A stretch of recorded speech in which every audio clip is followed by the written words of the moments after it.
one of the things I remember the most is we used to we celebrate the holidays a lot, and there's a lot of families, a lot of aunties. Yeah. So we used to do this thing where we would take turns hosting the festivities. So my house would have Christmas, and then like an auntie would have Chinese New Year, another auntie would do Deepavali, another would do Raya Haji. So that's how many of us there are. Yeah. So I think one of my earliest memories of like cooking or having anything to do with food is, I guess, when we would go to each other's houses and bring like potluck or like food from like tapao or whatever.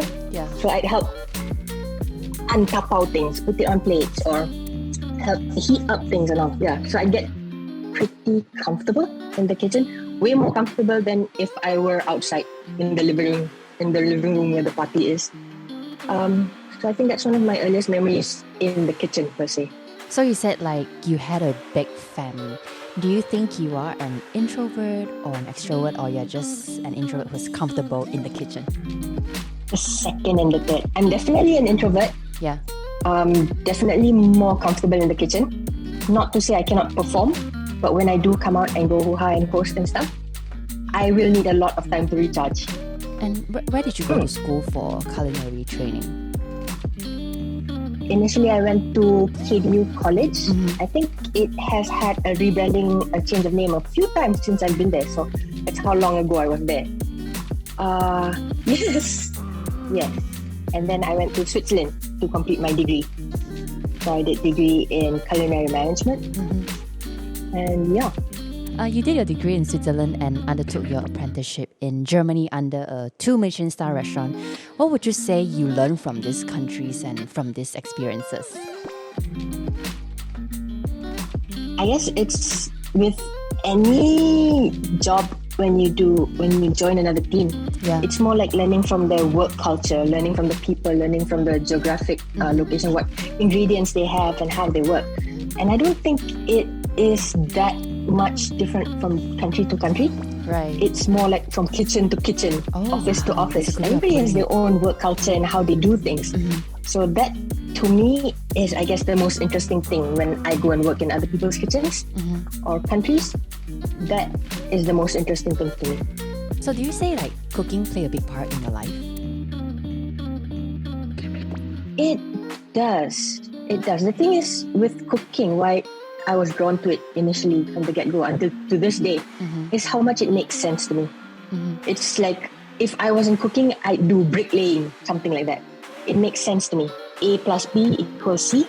C tastes good and makes other people happy. And me likewise. It makes sense. Like my sister, I don't even know what she does. She works in an office, something financial related. I know she... Yes. So like accountants and stuff. Yeah. I feel like I don't think I can do that.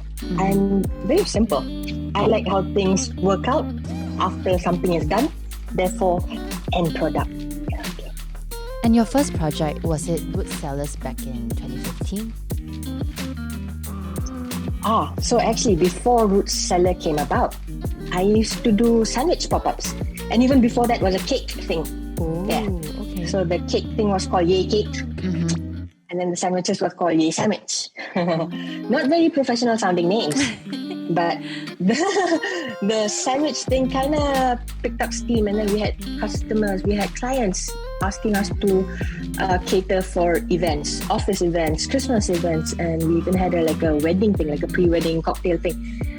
And I felt like we needed a more professional sounding name. Yay Sandwich sounded a bit weird if I were to do wedding catering. So Root Cellar actually came about due to a rebranding. Okay. So it's like a combo of both of the earlier companies, the cake and the sandwich company, and then I don't know, it kind of gave a broader spectrum of the things that we could do.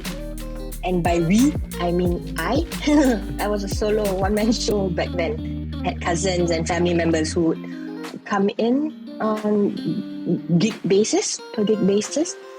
But yeah, that's how Root Cellar came about. And when did you know that Root Cellars was independent enough that you could just leave it and travel the world to let it run on its own?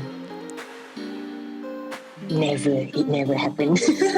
Rickshaw was very hands-on for me. So whenever I did travel, like for the first time I came to Korea to kind of do a bit of like a recce mission. Yeah. I left knowing that I would be back within a week. I left knowing that we had, at this time I had a team. Yeah. So I left knowing that we had gigs lined up, menus settled, payments all done and good. And I could still do things remotely. Should things pop up or happen, whatever, I was still there, in technology. Yeah. So I like doing things like that. I like my timeline planning. I like having things in order before I pop off to do my own thing. So initially when I came to do my recce mission here to Seoul, a week's worth, I had things lined up. So it wasn't to say it was independent, but it was a semi-well-oiled machine that could run on its own.